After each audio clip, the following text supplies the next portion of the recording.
جناب سٹارٹ کرتے ہیں۔ بارش کی پہلی بوند از قلم ملائکہ رفیع۔ حریم آئینہ دکھا چکی ہے مجھے، جس میں خود کا عکس دیکھ دیکھ کے میں بار بار شرمندہ ہوتا ہوں۔ وہ ابھی فائق کے پاس بیٹھا ہوا تھا۔ مان لو تمہیں بھی اس سے محبت تھی۔ اشعار اسے دیکھا، مانا کیا مجھے اس سے ہمیشہ سے رہی ہے، اور وہ زخمی مسکراہٹ لبوں سے سجائے بولا تو اب فائق اسے دیکھ رہا تھا۔ اب اشعار خالی نظروں سے اسے دیکھنے لگا۔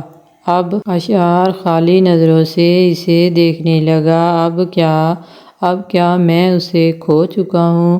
وہ اپنے ہاتھوں کو دیکھنے لگا۔ لیکن وہ تو اب بھی تمہارے نکاح میں ہے۔ اشعار زخمی نظروں سے اسے دیکھنے لگا۔ آزاد کر دوں گا اسے اس قید سے، اسے اب اور دکھ نہیں دے سکتا۔ اسے کر پاؤ گے ایسا فائق کے پوچھنے پہ وہ اسے دیکھتا رہا، لیکن کچھ نہیں کہا۔ حریم کے ساتھ والا ایک کمرے کا فلیٹ اشعار کا تھا، جو اسے سردار محمد یوسف نے دلایا تھا اپنے بیٹے کے جرم کو چھپانے کے لیے۔ وہ بہت عنایتیں کر چکے تھے اشعار پہ، لیکن اشعار کو ان سب سے کوئی غرض نہیں تھی۔ وہ بس سالار سے بدلہ لینا چاہتا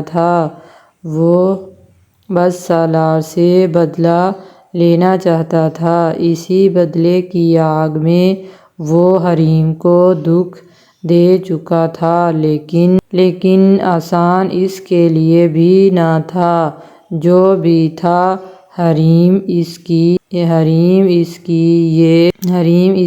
یہ الگ بات کہ بدلے کی آگ زیادہ حاوی تھی اس پہ، لیکن وہ پھر بھی حریم کو دکھ نہیں دینا چاہتا تھا۔ انجانے میں اس نے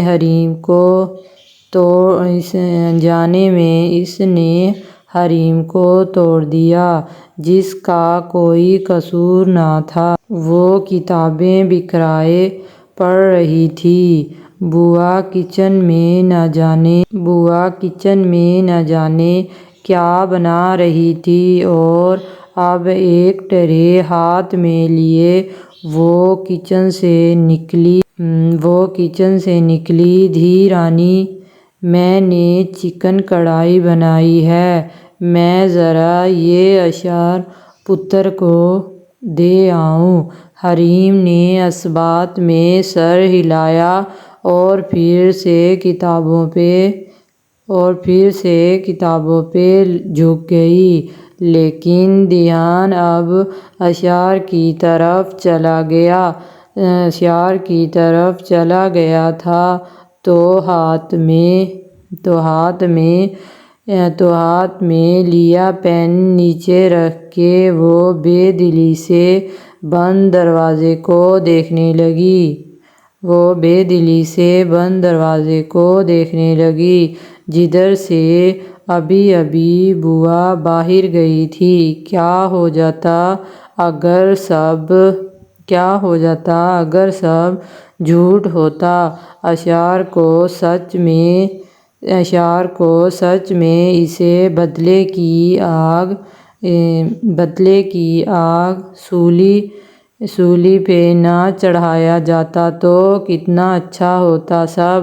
وہ لب کاٹنے لگی۔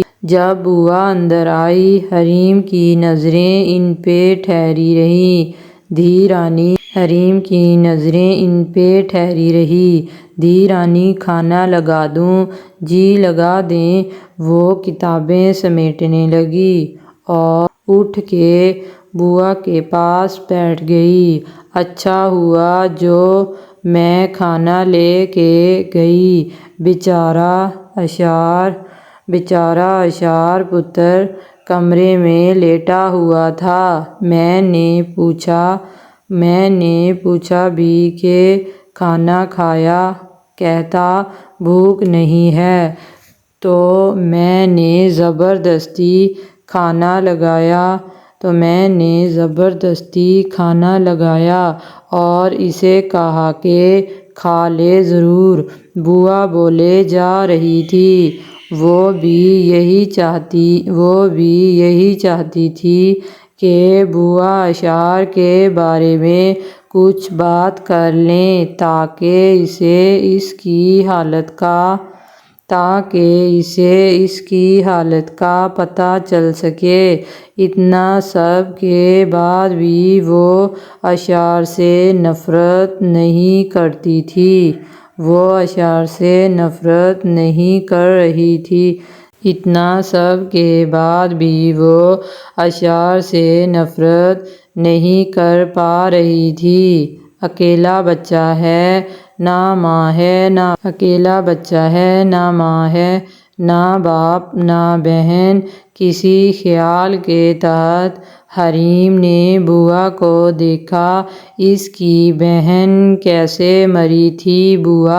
بوا نے چونکہ اسے دیکھا پھر نظریں چرانے لگی۔ مجھے نہیں پتا۔ حریم غور سے انہیں دیکھنے لگی۔ بتائیں نا بوا، اس کی بہن کیسے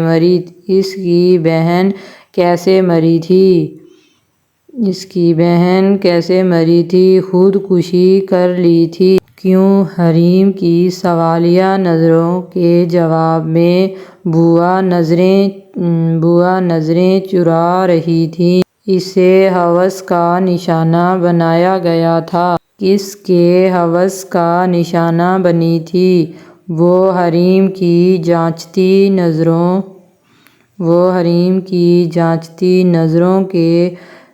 نظروں کے جواب میں بوا بیچاری سے کہنے لگی، چھوڑ دے دھی رانی، کیا پرانی باتیں لے کے بیٹھ گئی ہو؟ بوا کس کی ہوس کا نشانہ بنی تھی؟ بوا نے بیچارگی سے اسے دیکھا۔ کیوں سرداروں کے ہاتھوں مجھے مروانا چاہتی ہو؟ ادا سائی نے کیا تھا یہ سب۔ بوا نے گھبرا کے اسے دیکھا جو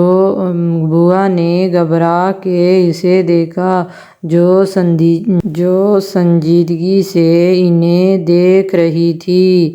بوا نے نظریں جھکا دیں۔ ہاں دھی رانی، پھر اس نے خودکشی کر لی۔ اس کے دوسرے دن اس کی ماں چل بسی اور پھر 1 مہینے بعد اس کا بیچارہ باپ۔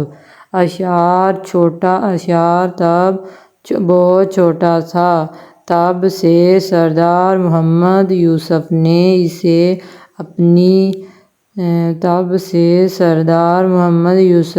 اسے اپنی سرپرستی میں لے لیا، پڑھایا لکھایا اور اب وہ ان کا خاص آدمی ہے۔ اپنے بیٹے کے گناہ کو چھپانے کے لیے بابا سائی نے یہ سب کیا۔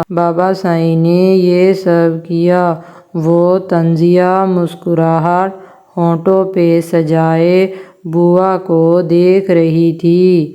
اسے دکھ ہو رہا تھا کہ اشار کے گھر والوں کے ساتھ اتنا کچھ ہو گیا۔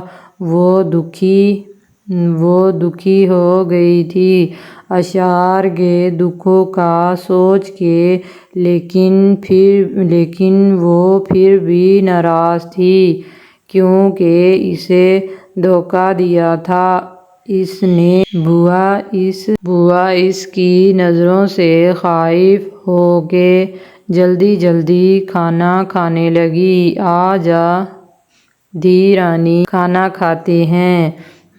وہ بوا کے ساتھ بیٹھ کے کھانا کھانے لگی۔ صبح وہ یونیورسٹی جانے کے لیے نکلی تو اشار کے فلیٹ کے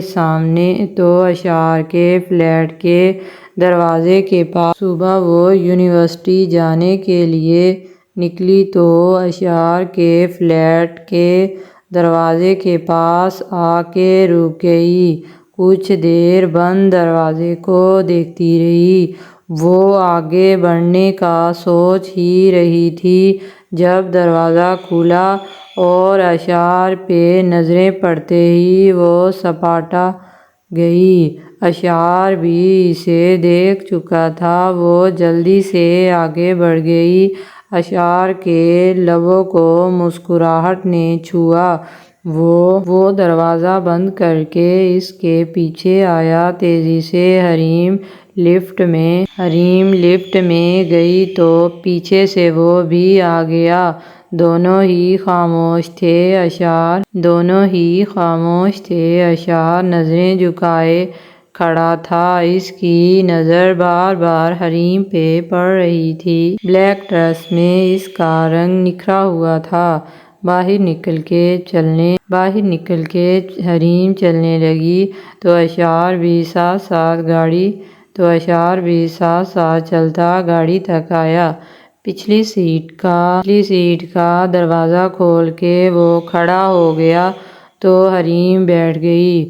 وہ بھی بنا کچھ کہے دروازہ بند کر کے اپنی سیٹ پہ آ کے بیٹھ گیا۔ حریم، آپ کی آنکھوں میں دیکھ کے میں اپنے سارے دکھ بھول جاتا ہوں۔ حریم، آپ کی آنکھوں میں دیکھ کے میں اپنے سارے دکھ بھول جاتا ہوں، ورنہ زندگی سے بہت دکھ ملے ہیں مجھے۔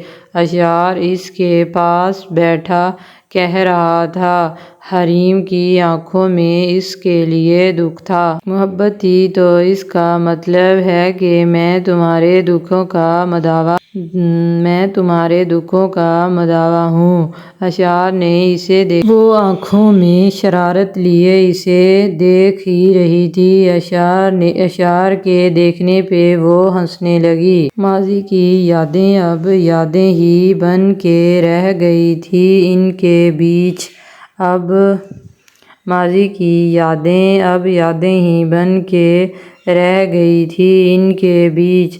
اب ایک دیوار سی کھڑی ہو گئی تھی۔ نہ بات کرتے آپس میں، نہ ہنستے، نہ آنکھوں سے کوئی شرارت، کچھ بھی نہیں تھا۔ اشار اپنے ہاتھوں سے سب دفنا چکا تھا۔ ویسے بھی وہ محلوں کی شہزادی اور اشار ایک عام سا آدمی جس کا کوئی نہیں تھا۔ شام کو وہ دونوں پہنچے تو حریم جلدی سے لفٹ میں گئی تاکہ جلدی گھر جا سکے۔ اسے بھوک لگی تھی۔ اشار بھی ساتھ تھا۔ حریم بٹن پش کر کے اوپر پہنچنے کا انتظار کرنے لگی جب اچانک لفٹ رک گئی اور لائٹ چلی گئی۔ حریم گھبرا کے ادھر ادھر پاؤں مارنے لگی۔ اشار کو پتا تھا کہ اسے اندھیرے سے ڈر لگتا ہے۔ میرا دم گھٹ رہا ہے، مجھے ڈر لگ رہا۔ اشار نے اسے آواز دی، حریم۔ وہ اس کو پکڑ کے اشار میرا دم گھٹ رہا، وہ گھبرائے انداز میں بولی۔ اشار نے اس کے ارد گرد دیکھا اور موبائل نکال کے لائٹ آن کرنے لگا۔ اس میں کچھ نہیں ہوگا آپ کو میڈم، ابھی لائٹ آ جائے گی۔ حریم اسے آنسو بھری آنکھوں سے حریم اسے آنسو بھری آنکھوں سے دیکھنے لگی۔ کہیں مت جانا، مجھے ڈر لگ رہا۔ اسی لمحے اشار کا دل زور سے دھڑکا تھا۔ حریم کی آنکھوں میں ڈر، اس کے چہرے کا رنگ سفید پڑ چکا تھا۔ اس کے چہرے کا رنگ سفید پڑ چکا تھا اور اس کی اتنی قربت پہ اشار نے بے ساختگی سے اس کی پیشانی کی طرف دیکھا۔ آپ کو کچھ نہیں ہوگا حریم، میں آپ کے پاس ہوں۔ لیکن وہ آنکھیں بند کیے اس سے کہنے لگی۔ وہ اسے موبائل چیک کرنے لگا۔ کسی کو کال کر لیں، لیکن سگنل نہیں آ رہے تھے۔ اسی وقت لائٹ آ گئی اور لفٹ میں حرکت ہوئی۔ وہ اس لمحے کی قید میں رہنا چاہتا تھا۔ ابھی حریم کا خود سے لپٹنا اسے پھر سے انوکھے احساسات بخش رہا تھا۔ اسے محبت ہی تو تھی حریم سے سچی محبت، لیکن وہ بدلے کی آگ میں اتنا جھلس چکا تھا۔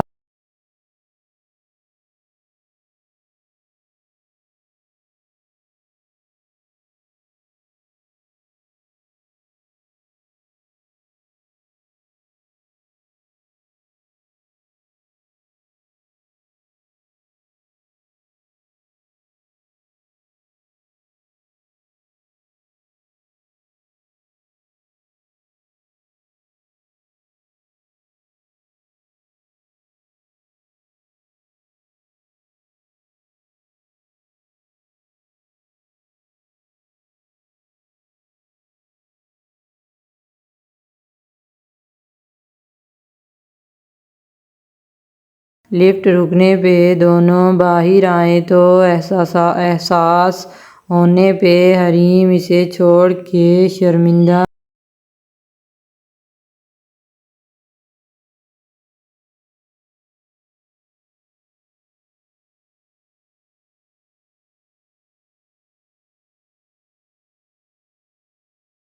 لیکن وہ بدلے کی آگ میں اتنا جھلس چکا تھا کہ نہ چاہتے ہوئے بھی اسے دکھ دے گیا۔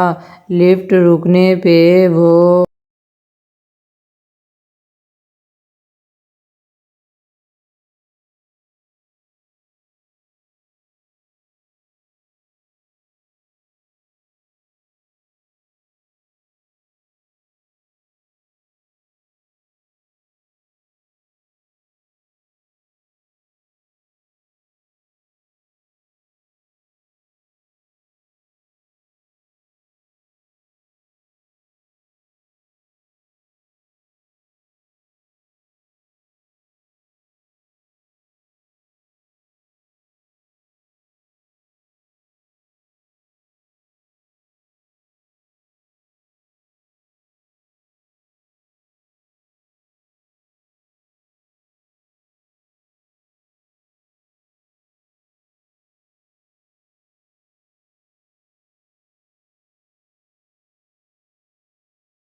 شرمندہ سی ہونے لگی۔ اشار اسے ہی دیکھ رہا تھا۔ آپ ٹھیک ہیں نا اب؟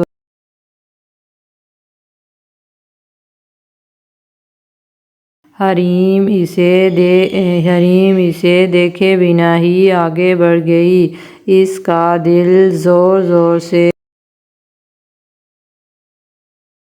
اس کا دل زور زور سے دھڑک رہا تھا۔ کیسے وہ اشار سینے کے لگی کھڑی تھی۔ جس محبت کو وہ سلانے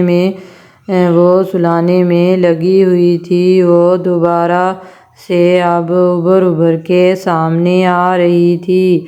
دروازے پہ پہنچ کے اس نے چہرہ موڑ کے اشار کو دیکھا۔ وہ وہیں کھڑا اسے دیکھ رہا تھا۔ حریم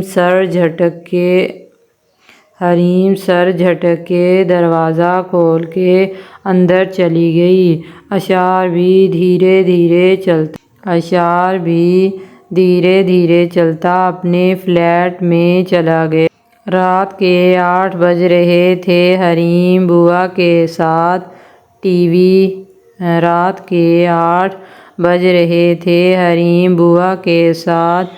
وی دیکھ رہی تھی۔ جب دروازے پہ بیل ہوئی تو بوا اپنی جگہ سے اٹھی۔ میں دیکھتی ہوں کون ہے، وہ یہ کہہ کے دروازہ کھولنے چلی گئی۔ سامنے ہی اشار کھڑا تھا۔ ارے اشار پتر، خیریت؟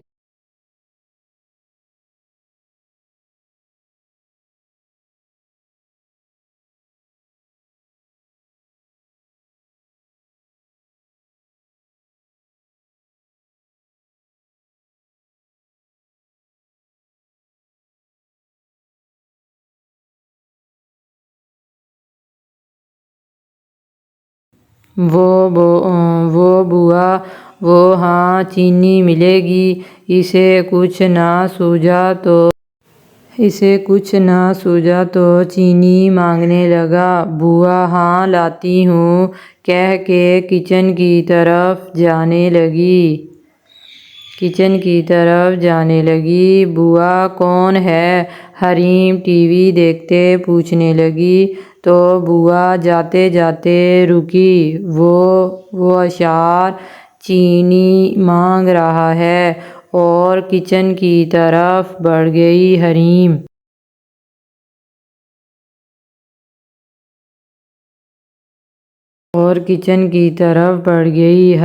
ٹی وی سے نظر ہٹا کے دروازے کی طرف دیکھنے لگی جدھر سے اشار جھانک رہا تھا۔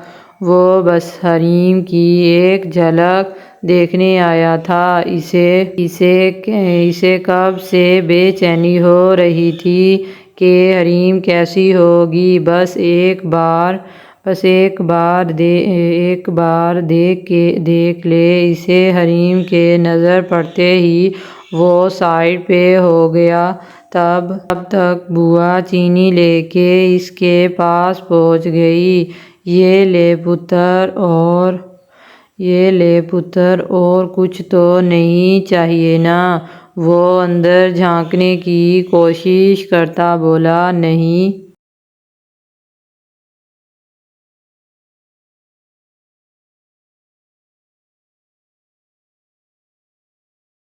نہیں بوا تھینک یو۔ اور پھر سر جھٹک کے وہ اپنے فلیٹ کی طرف بڑھ گیا۔ بوا بھی واپس اپنی جگہ پہ آ کے بیٹھ گئی۔ حریم کی نظریں